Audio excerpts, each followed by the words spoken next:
Hello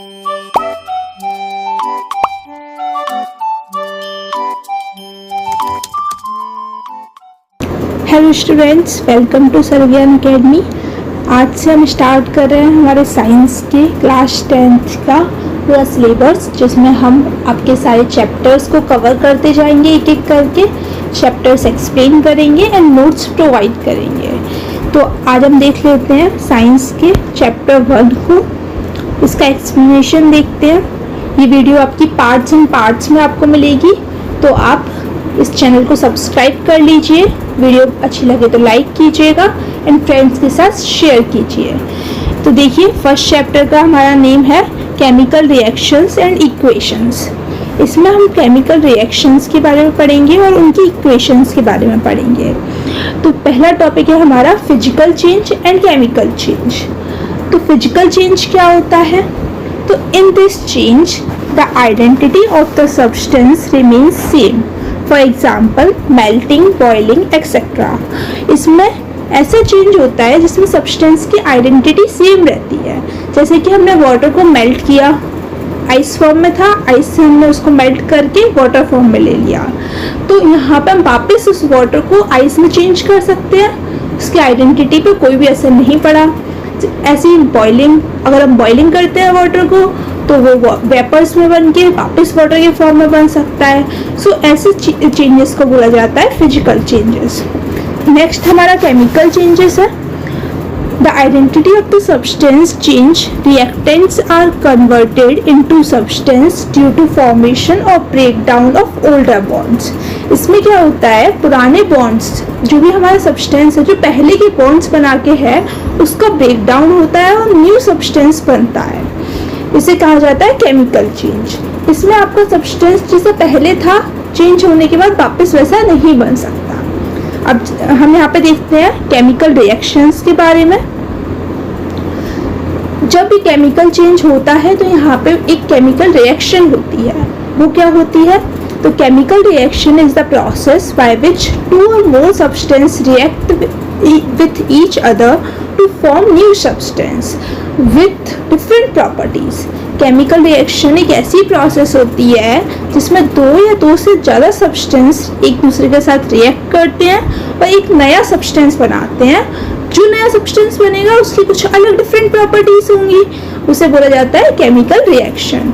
जैसे कि formation of curd from milk, अगर हम मिल्क से कर्ड का फॉर्मेशन करते हैं तो कर्ड हमारा एक नया आइडेंटिटी, नई प्रॉपर्टीज को लेके बैठा हुआ है। क्या कर्ड के पास सेम मिल्क वाली प्रॉपर्टीज है? नहीं, कर्ड के पास अपनी एक अलग प्रॉपर्टीज हैं और वो वापस मिल्क में चेंज भी नहीं हो सकता है। तो इस रिएक्शन को बोला जाएगा केमिकल रिएक्शन। अब कार्बन प्लस ऑक्सीजन, तो कार्बन डाइऑक्साइड बना, ये भी एग्जांपल है केमिकल रिएक्शन का। डाइजेशन ऑफ फूड, फूड का डाइजेशन होना केमिकल रिएक्शन है। रस्टिंग ऑफ आयरन, आयरन पे रस्टिंग हो जाती है, जंग लग जाती है, वो भी केमिकल रिएक्शन है। बर्निंग ऑफ मैग्नीशियम रिबन, ये भी केमिकल रिएक्शन का एग्जांपल है।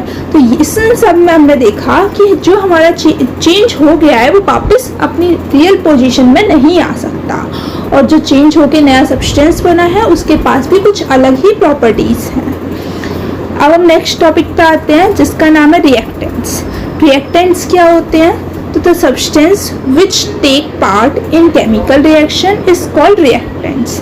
ऐसे सब्सटेंस जो केमिकल रिएक्शन में पार्टिसिपेट करते हैं, पार्ट लेते हैं, तो उन्हें कहा जाता है रिएक्टेंट्स। जैसे कि हमने अभी देखा था, यहाँ पे आपके पास कार्बन प्लस ऑक्सीजन के साथ कार्बन डाइऑक्साइड बन रहा था, तो इसमें क्या हो रहा था, कार्बन और ऑक्सीजन ये दो आपके क्या है, रिएक्टेंट्स हैं, क्योंकि ये केमिकल रिएक्शन में पार्टिसिपेट कर रहे हैं।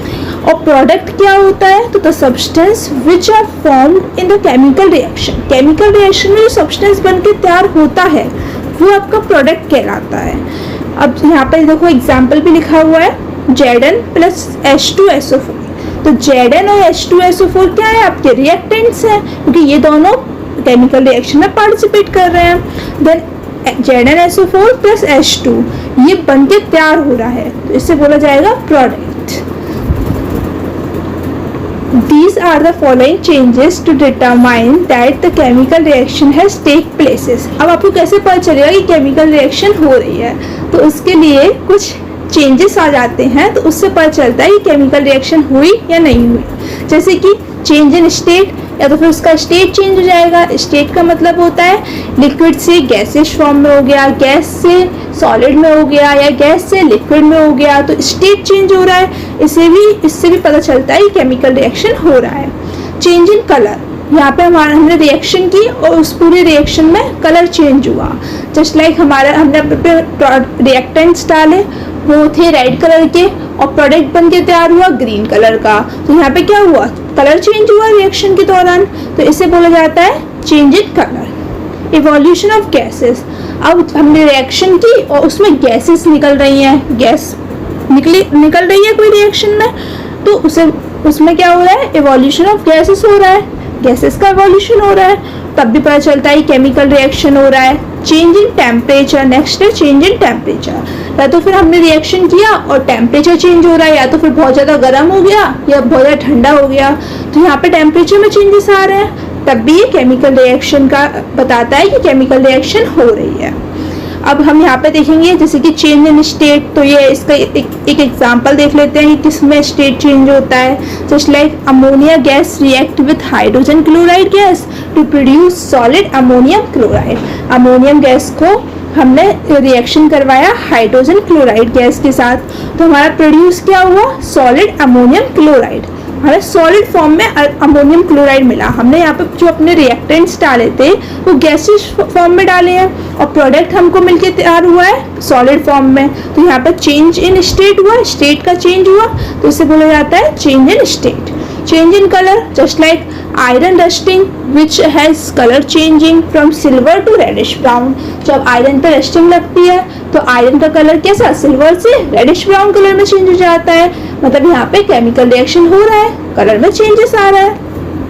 इवोल्यूशन ऑफ गैसेस, मतलब when zinc react with sulphuric acid, zinc ने सल्फ्यूरिक एसिड के साथ रिएक्शन किया तो टू गिव हाइड्रोजन गैस, हमें हाइड्रोजन गैस मिला, तो यहाँ पे जिंक और सल्फ्यूरिक एसिड रिएक्ट कर रहे हैं और हाइड्रोजन गैस इवॉल्व हो रहा है, तो यहाँ पे पता चल रहा है कि हमारे पास केमिकल रिएक्शन हो रहा है।